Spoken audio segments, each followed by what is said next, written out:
Welcome to our channel. Today we how to log into Canva for creating Facebook ads for products step by step clearly. To get started, open your preferred web browser.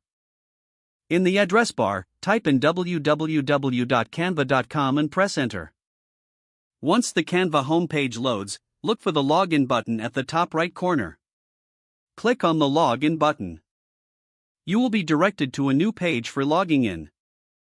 Here, you can enter your email address associated with your Canva account. After entering your email, click on the Continue button. Next, you will be prompted to enter your password. Type in your password carefully. If you want to stay logged in on this device, check the box that says Remember Me. Once you've entered your password, click on the Login button.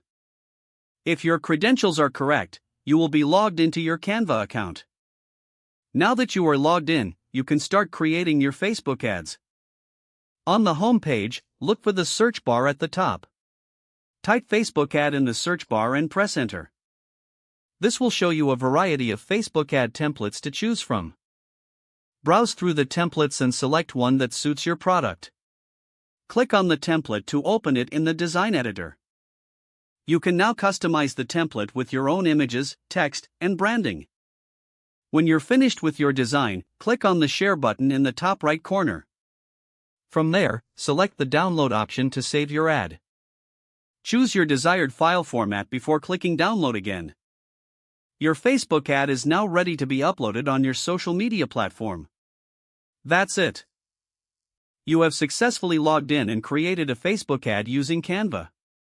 If the page does not load, refresh the browser or try again in a private or incognito window. Make sure you are using the correct email address, then retype it carefully to avoid small typos. If your password is not accepted, use the Reset option and create a new strong password you can remember.